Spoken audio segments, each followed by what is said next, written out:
Good afternoon, viewers. I am Raju Upadhyay from CIMAGE College, Patna, Department of IT. So, in continuation to C language, today I am going to talk about the concept of operators in C programming language. So, operators in C is a special symbol used to perform the functions, right? The data items on which operators are applied are known as operands. Like, if we give example A plus B, so A and B are the operands, and plus is going to be the operator. So this plus can be also treated as a binary operator, right? So operators are applied between the operands. Depending on the number of operands, operators are classified like unary operator, binary operator, and ternary operator. First of all, one by one, we'll talk about all the operators. A unary operator is an operator applied to a single operand, right? For example, we can say, if we have the variable called n, so increment operator can be written as n plus plus or n minus minus. Right.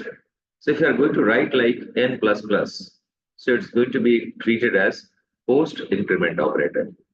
And if I write n minus minus, it is going to be treated as post decrement operator. Whereas if you write plus plus n, it is going to be treated as pre-increment operator. If you write minus minus n, it is going to be considered as pre-decrement operator.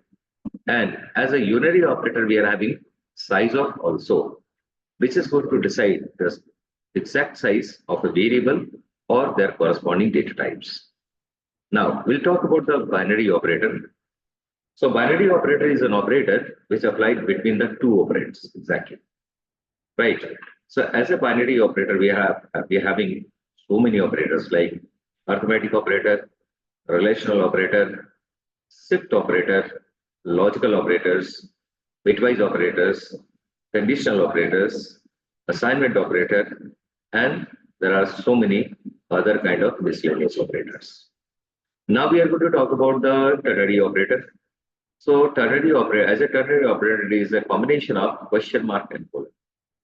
In this ternary operator, before question mark, we give the condition, and after question mark, and then in between the question mark and colon symbol, we used to write a true block, and after the colon, we write the false block. Depending on the condition, whether it is true or false, either true block or false block will be executed.